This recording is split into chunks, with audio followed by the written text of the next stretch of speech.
Is he here now?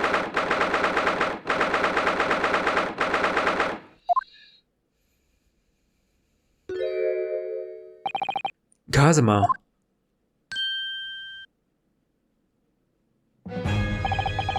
I thought it wouldn't be long before you paid me a visit, Ryunosuke. I was right about what I said, wasn't I? Sorry? That you have all the makings of a great defense lawyer? Well, I always believed that you'd fulfill your dream of advocating in the British courts. I just never imagined for 1 second that it would be as a prosecutor. I see you stand in a foreign courtroom, so gallantly realizing your dream, Kazuma-sama. I'm truly happy for you. And I am truly thankful to you, Judicial Assistant Mikotoba.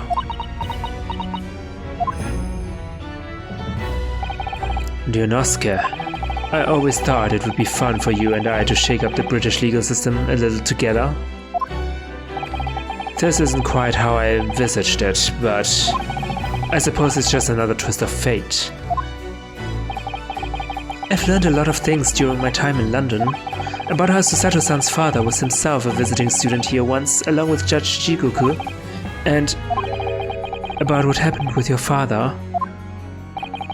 Then you'll have no difficulty understanding why I had no choice, why I had to find a way to get to Britain as a visiting student myself.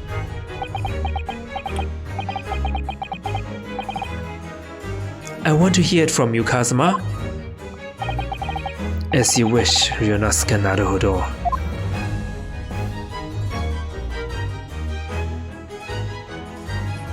Hear what from him?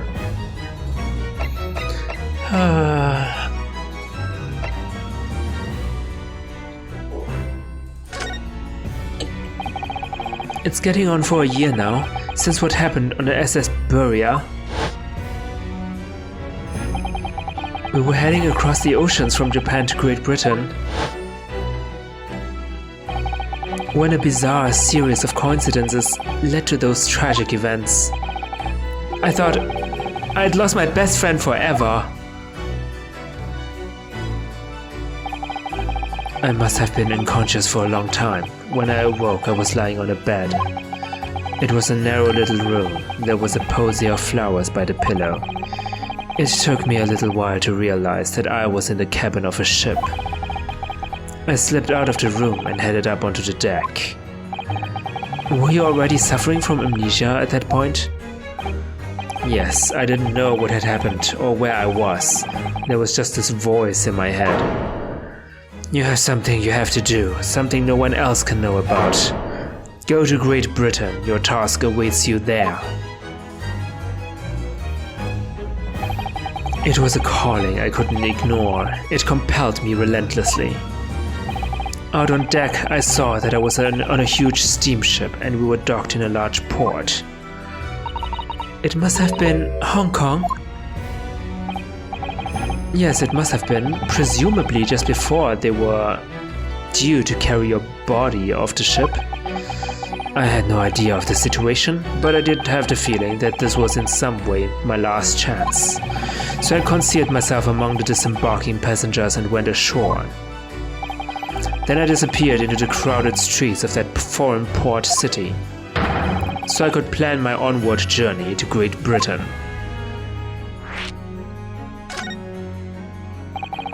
Just under a year ago, with all my past memories lost to me, I was left behind in Hong Kong. Everything was foreign to me, the sights, the sounds, the smells, my head reeled. I was truly at a loss. I realized now that I'd escaped as a dead man, with nothing but the clothes on my back, no money of course. Oh, how terrifying for you! Luckily though, I had 2 feathers in my cap. One being your knowledge of English, I suppose. That's right, and on the back of that, I was able to pick up some work as a deckhand on a cargo ship. Eventually, after calling at countless ports, I finally arrived at Dover. That must have been some 3 months ago now. Your formidable tenacity of purpose showing itself again. I mean, the man had lost his memory and had literally nothing to his name, but he still managed to make his way to London on the opposite side of the world. Of course, I had no idea why I'd move heaven and earth to get here at that point. So, how did you end up becoming Lord Van Zieks' apprentice then? That can only be called an extraordinary stroke of luck, really. You see, I was stopped at the border because I had no papers. They took me straight to Scotland Yard. And by sheer coincidence, Lord Strongheart was there to attend a meeting. That's when the second feather in my cap came to play. Would that have been your knowledge of the law? Yes, exactly. Lord Strongheart was curious about an Easterner with intimate knowledge of British law. He took me back with him to the Supreme Court and assigned me to the prosecutor's office. And then, 9 days ago, you finally got your memory back after the trial involving Drubber. Yes, I did.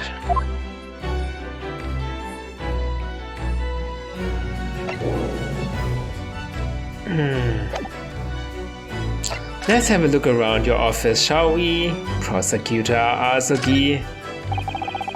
Lord Van Zieks' fine collection of hallowed chalices and bottles.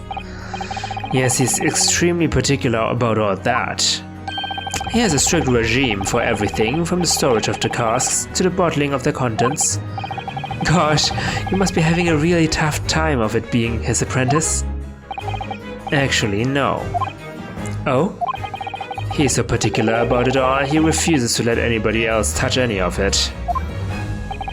So it's been quite easy for me, in fact. Talk about weird. But what I'm really interested in is...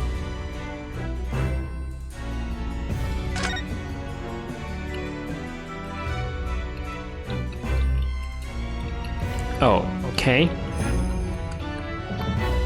Hi Bats, how are you? Ah! You disturbed the bats, did you? Fitting companions of Lord Van Zieks, wouldn't you say? Actually, I've seen things flying in Lord Strongheart's office too. Doves, I think. Doves? Perhaps you have to like birds to attain rank in the judiciary here, although bats aren't birds, of course. How about a sparrow for you? What's that supposed to mean? Oh, nothing, sorry, just thinking out loud. Take it as a compliment. I suppose you don't know about Clint. Do you know who the man in the portrait is? Why would I? What? But you're Lord Van Zieks' apprentice? Yes, apprentice, not friend. And during the time I was suffering from amnesia, I didn't even notice that picture. Oh, really? I mean, it's not the smallest picture? I wouldn't have the first idea what a man decorates his office with. Okay, you don't have to glare at me like that. What the? It's a scale model of the crime scene? Oh, yes, I realize that. Does the prosecution office make a model of the scene for every single case? Apparently so. Sometimes it helps to visualize things better and notice things you hadn't spotted before. Actually, the miniature notice board is my work. Be honest, you enjoyed making that.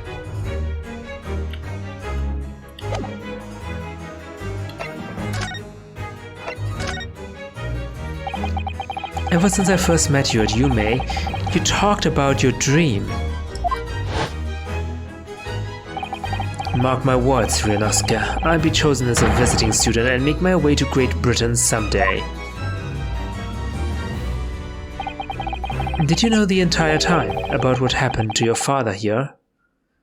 Oh, I miss your Hachimaki headband. 16 years ago. When my father left on that exciting trip to Great Britain, I was just a boy. We took a photograph together and the day before his departure. It's my last memory of him. But what I can remember most about my father is his unswerving sense of justice. 6 years after he left, a gentleman called at our family home. He told me that Genshin, my father, had been taken ill in England and passed away. It was Professor Mikotoba, your father, Susato-san. Oh my. Ever since then, the professor was very good to me. He even helped to fund my university education at Yume. I'll be forever in his debt. But nevertheless, I just couldn't bring myself to believe what he told me. Oh. Then one day, a letter arrived at our house from Britain. There was no indication of the sender, so I opened it, assuming it was from an old acquaintance of my father. What I read in that letter changed my entire life. What did it say? It said that my father had been a mass murderer, and the writer cursed the Asogi name. Oh no! As a result of that letter, I found out what had been hidden from me all those years. Huh. Who was the letter from? Barak? No way, he wouldn't be. He isn't like that. Enoch Drebber? But why? Presumably the letter was sent from a relative of one of the victims. Okay. If whoever it was had been a member of the judiciary, he could have been present at a closed trial. The letter revealed that my father had been sentenced to death, executed for being a killer. I'm so sorry you had to find out that way. I imagine the British government did its very best to silence whoever sent that letter. But someone knew the truth and couldn't bear the resentment was always going to be a problem. But still, it could have been written by anyone. Why would you believe such a thing? There was a newspaper cutting included with the letter. It was the first I'd ever heard of the professor and his terrible killing spree. But no one knew that the professor was... Wait, no one knew that the professor was... Genshin Asogi, except, yeah, one of the judiciary. Member of the judiciary? Well, what did my father have to say about the letter? I couldn't bring myself to show it to him. What? Why not? Because he deliberately concealed the truth from me by telling me my father was taken by a fatal illness. That couldn't have been easy for him, and he'd done it out of consideration for my feelings. So instead, I showed the letter to Judge Jigoku. To the other visiting student. He faltered for the briefest of moments, but then he just laughed the letter off. But in that moment I saw it on his face. He was undeniably shocked, shaken momentarily before recovering his poise.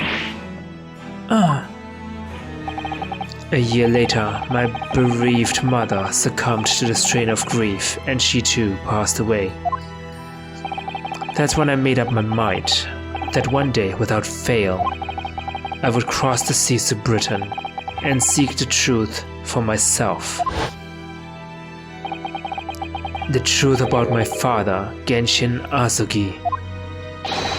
And I wouldn't let anyone stand in my way. Oh, Kazuma-sama?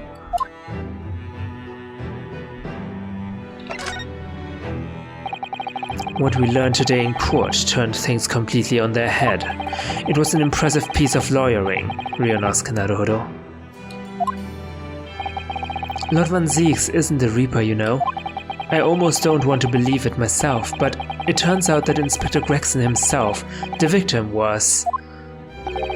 It's clear that the Inspector was behind the Reaper's activity all along. What? You mean you knew?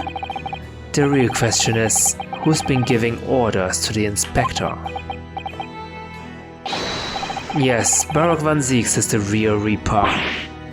And I know that 10 years ago it was him who decided my father must be a mass murderer and sent him to his grave. Well, that's true, but I don't think he's the Reaper. No, he was merely seeing the justice was done as the law dictates. He's not to blame. Ultimately, it's people who condemn people. The law is just a tool that they use to do it. Huh? And when a man condemns another, he must take responsibility for his actions. Of course he must. But I know for certain that my father would never have taken another man's life. Kazuma. On the contrary, my father's life was taken by the Reaper. Wow.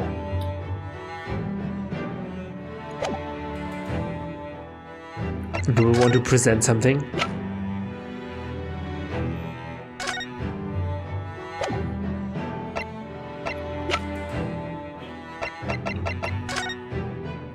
Not really sure. But yeah, Gregson and Van Zieks were pretty close. But that also means... I don't know. I don't think Baroque van Zieks is the Reaper.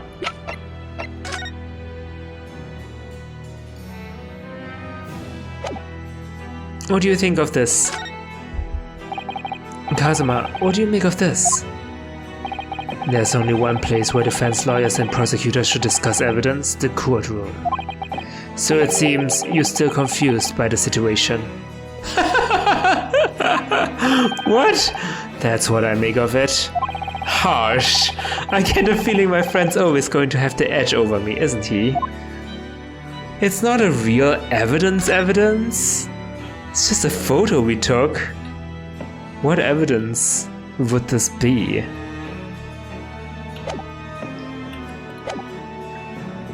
Okay. Nice talking to you.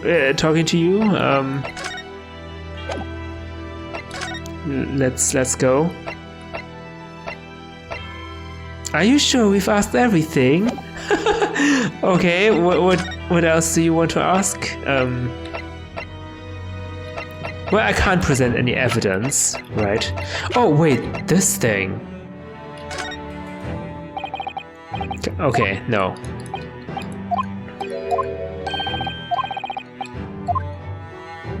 I guess let's look around then.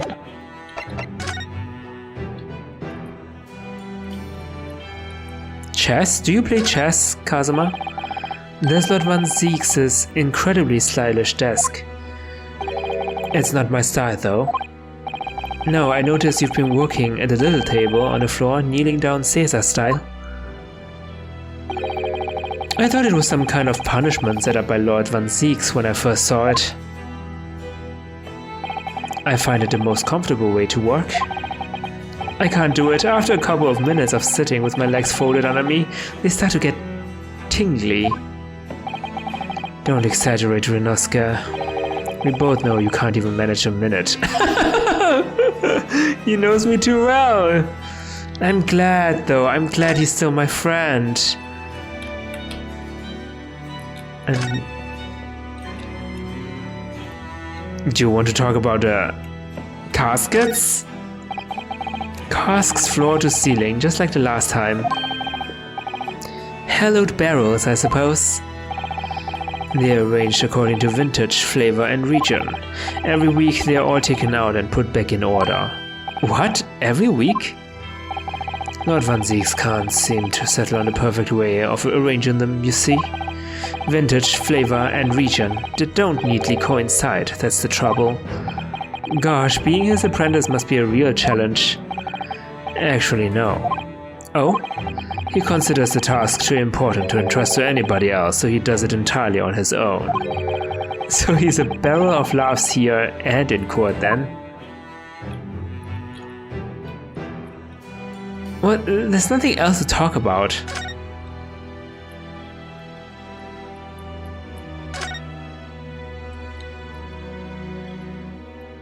Okay, do we need to present evidence after all?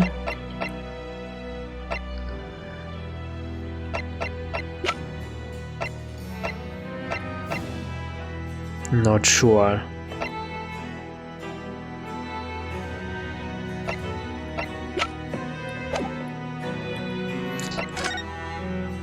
Are you sure we fast everything? Oh my goodness, okay.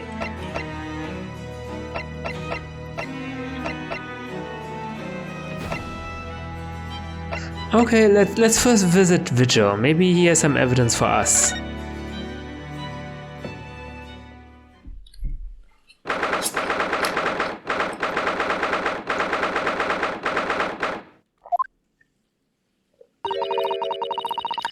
This is the ward where Mr. Vigil was brought, apparently. To be frank, I'm a little worried about seeing him again. Ah, the lawyer. Hello again. Are you feeling better now, Mr. Vigil? Yes, thank you. Somewhat better. I'm so sorry to have caused you to... I mean, it was because of me. If I hadn't exposed your secret and forced you to remember things you'd obviously try to forget. The prosecutor was here until a few moments ago too. You just missed him. That can't be true. I was at the prosecutor's office and spoke with him. Oh, Kazuma beat us to it. He said much the same as you. He was very apologetic. But the truth is, I brought all of this upon myself. Please, don't think like that. Keeping it from Evie, my wife, all these years, I've carried such a sense of guilt. But that's not the worst of it. Over time, I obviously came to deceive myself as well. You mean about your dismissal? Looking back now, I'm beginning to think that perhaps Inspector Gregson didn't stumble across me by accident at all. I mean, he compensated me so generously for acting as his stand-in.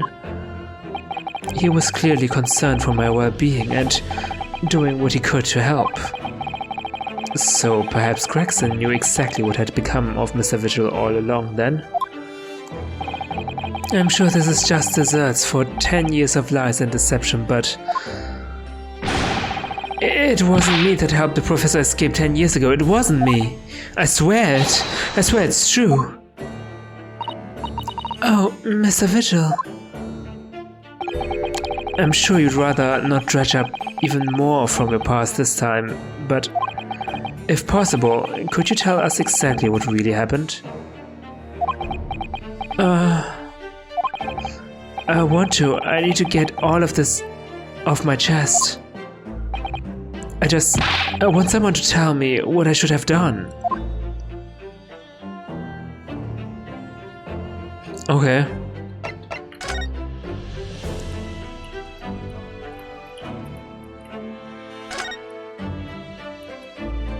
Nothing much here. These must be the patient's treatment notes. Let's see.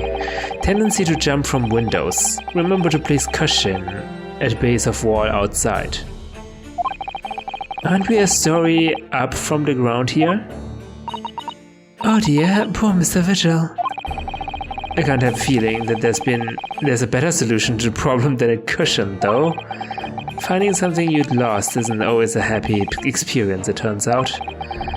Pursuing the truth can be a very dark business sometimes, can't it? Yes, I'm afraid it can.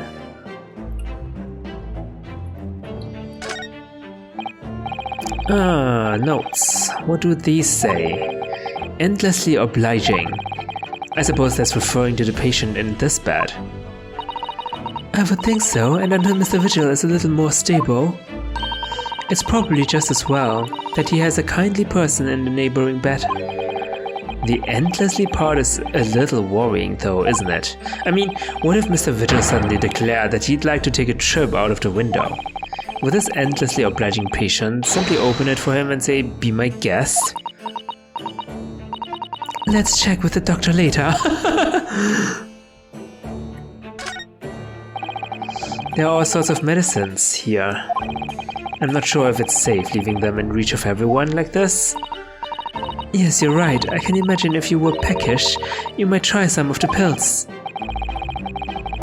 Well, at least there seems to be a little lock. I don't imagine that would stop you if you were hungry. I worry that you'd break the lock. Yeah, we've had that conversation before. I'm not a criminal, Susato-san. There are lots of bottles here as well. Do you think it's safe? Hey, if you were a patient here, I feel sure you take some medicine by mistake when you are half asleep. That is a worry, but at least this has a lock. But a flimsy looking one. I've no doubt you'd manage to unlock that somehow while you were half asleep. And there are limits. Okay. Inspector Gregson was obviously engaged in a special operation of some sort. He was investigating something that even Scotland Yard couldn't know about. Details of the Reaper's marks, yes. It was when he had to carry out those investigations that I would take his identification and impersonate him. You'd pretend to be the inspector and carry out investigations on his behalf. Oh no, never! A common street peddler couldn't possibly carry out a proper police investigation. All I would do is go to the specified location and make a little hoo-ha. Just something to leave an impression, so everyone there would think a detective called Gregson was here. So, that's what you were doing on the day prior to the incident? Yes, he asked me to make an appearance at the park on Lime Street for the Red-Headed League event. Hold on. Okay, so after this information, maybe Gregson had no intention to investigate the Red-Headed League after all. He was busy with some Reaper case and asked Mr. Vigil to make a hoo-ha at the event while he goes off and investigate, I don't know, a new mark? A new mark, but who? Who would that be? I mean, Baruch van Zieks has lost... Okay, Baruch van Zieks has lost every case since I became a defense lawyer here. Sure. But he wouldn't kill Gina, that's for sure, right? And Natsume Soseki is in Japan.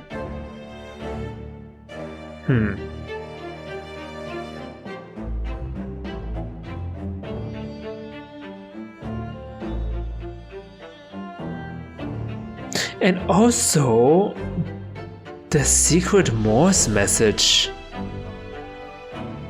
The secret Morse message in the last trial of the first game. It was some government secret, but what if it is not a government secret, but Gregson's secret, Reaper's secret? No way, right? But he isn't in cahoots with, what's it called?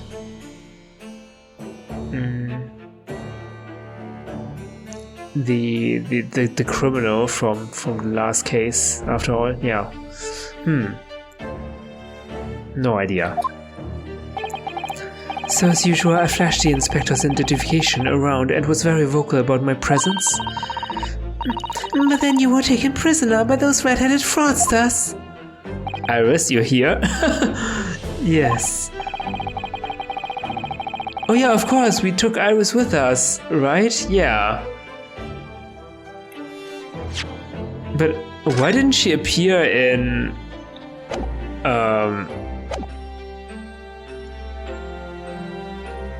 Why didn't she appear in Prosecutor Asogi's office?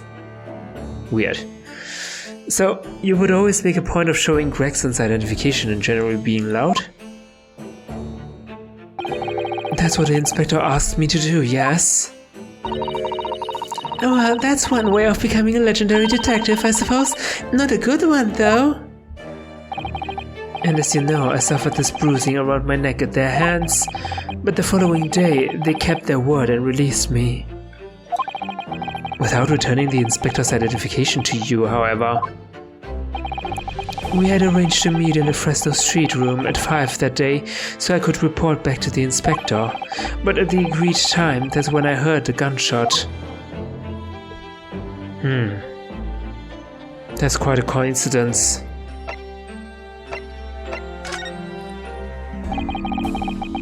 It was at midnight on 17th June, 10 years ago. That was the time scheduled for the execution. But the professor's execution never actually took place, did it?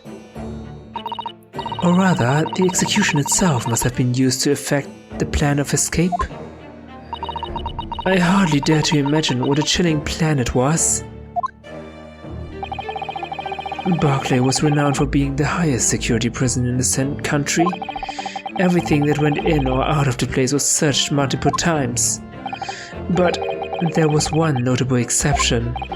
Or rather, one notable loophole. Something that was never questioned. I have a feeling I know what that loophole was now. The coffins into which the bodies of the executed convicts were placed, correct? Yes.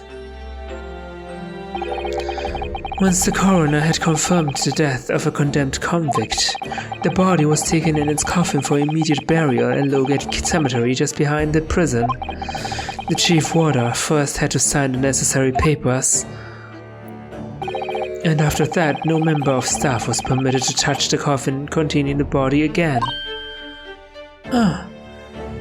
So you're saying you didn't check the coffin? You didn't do your due diligence?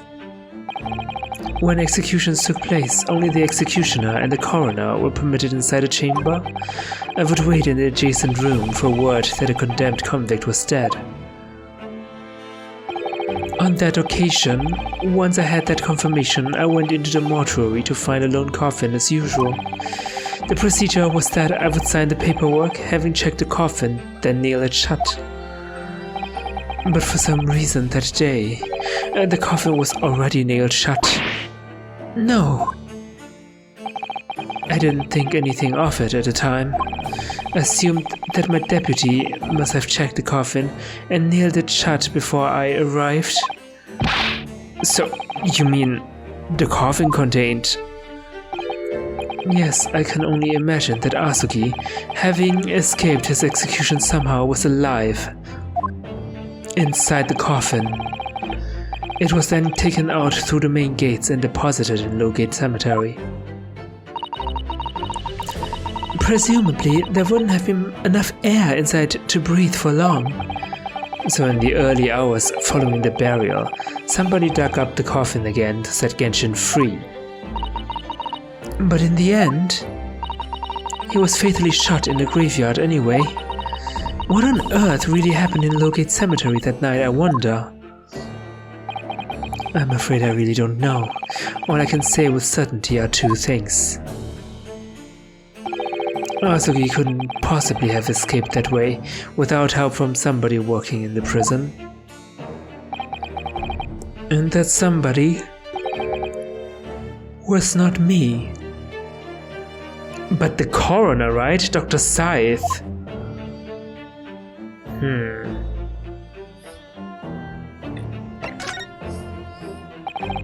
Obviously you knew the man then. The professor, I mean. Genshin Asugi. Yes, I remember him well, in fact. Would you mind telling us what you know? Well, having been condemned to death as he was, any contact I had with the man was short, obviously. After that trial, which was carried out behind closed doors, attended only by elite members of the judiciary. They called for his execution to be carried out at the earliest possible opportunity. The outcome of the trial was set from the beginning, wasn't it? It was a time of delicate diplomacy when Britain and Japan were in the process of signing an important treaty. That meant that this potentially destabilizing case had to be dealt with swiftly and discreetly. The man had less than a week in total, As I was the chief warder, I oversaw his short stay in the cells until his final hour. I remember being struck deeply by his noble character and incredible resilience. What do you mean exactly? He was a killer of many men, but he was always quiet and polite. He was a gentleman and a man of intellect. In fact, I couldn't bring myself to believe what he had done, so I asked him one day, "Those 5 members of the aristocracy whose lives were taken, were you really responsible?" "I'm guilty of the unforgivable crime of ending another human's life, yes."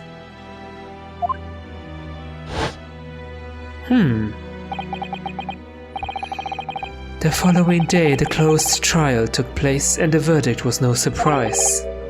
Guilty. That night when he was brought back to his cell, I saw something unusual. Something unusual? What? The last will and testament of Genshin Azuki.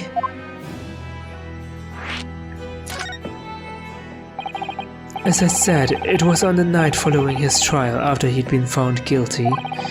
I was doing the rounds of the cells, and when I looked into Azuki's, I noticed that he seemed to have a sheet of paper in his hand. His last will and testament then, presumably. As soon as he noticed me, he hurriedly shoved it behind his back. But why did you find that so unusual? Isn't it normal for a man to pen a will when he knows his death is nigh? Yes, that's true, but there were special conditions to Azuki's incarceration, you see. What sort of conditions? Well, even though he was held in a cell designed for condemned inmates, he was allowed to keep his personal effects with him, with one exception. Really? He was allowed his things? That is unusual, certainly. Of course, he'd been convicted of killing 5 members of the aristocracy, but at the same time, he was a guest in our country from the Empire of Japan. The powers that be were determined that his final days shouldn't be needlessly uncomfortable. And what was the exception you mentioned to the personal effects he was allowed? His sword, I can only imagine. That's the point. He wasn't permitted to have writing materials. What? Okay, then he had his sword? Specifically, no pens or paper. So, he was prevented from leaving any written record of what had happened to him? Yes, that was the long and the short of it. I've no idea where he obtained the paper.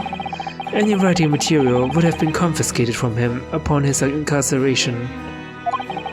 As I said, he hid the paper behind his back, and then he pleaded with me.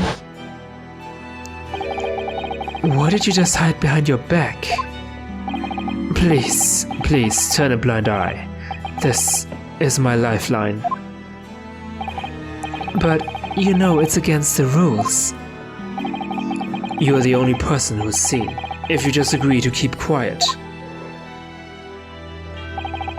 Alright then, but what's on that paper? A last will and testament.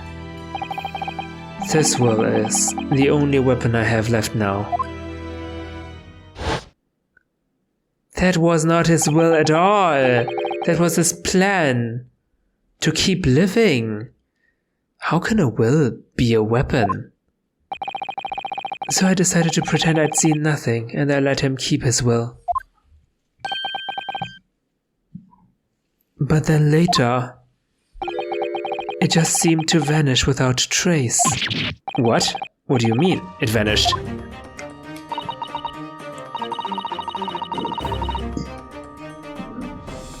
It would seem that this isn't the end of the story of this mysterious will.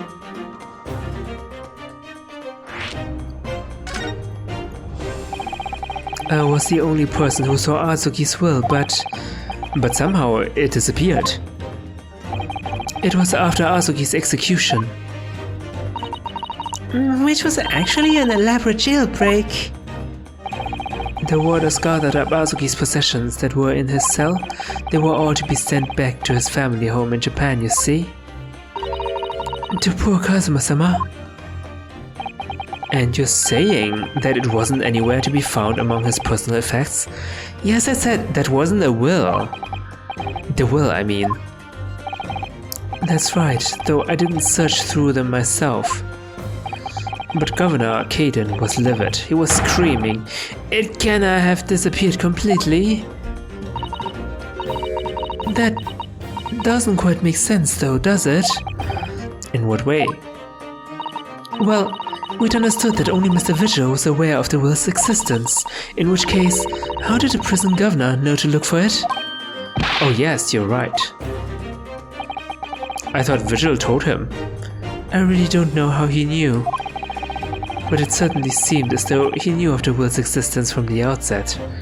Or maybe the governor, Caden, was the one who gave Azuki the writing materials.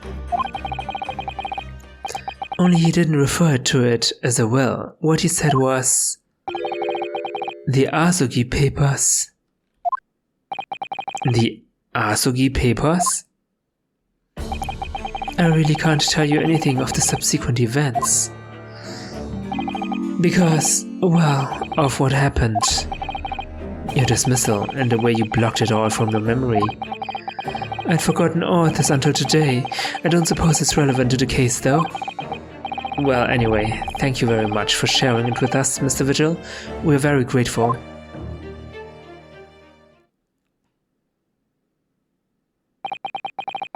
I'm afraid there's really little more I can tell you. My wife Evie will be here shortly, so I do hope I don't appear to be rude. But... No, not at all. Thank you again. But what will become of you now? Well, impersonating a police officer is a criminal offense, of course. I imagine that once I'm fully recovered, I shall be arrested. I'm so sorry. Don't be, please. This was all my own doing. I always knew that this day would come. Well, I wish you well. Goodbye, Mr. Vigil.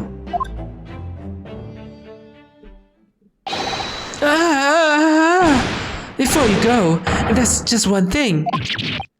Yes? What is it? The Azuki papers. Huh? I'd be very grateful if you'd make no mention of the things I told you about them. Presumably for some good reason. It's my understanding that their very existence is a closely guarded secret. If it became known that I'd remembered, well, it could be rather troublesome, I think. I understand. Oh no! Some sort of will that Genshin Azuki penned just before his death, which the man himself claimed was his last weapon. I wonder... Perhaps it had something to do with his plan to escape. Yeah, that's what I think. If there's anyone who might know more about a document that Kazuma's father left behind, it would be Mr. Vigil's governor. And then we know precisely where we must go. Back to Barclay Prison. Are we not supposed to mention these papers at all?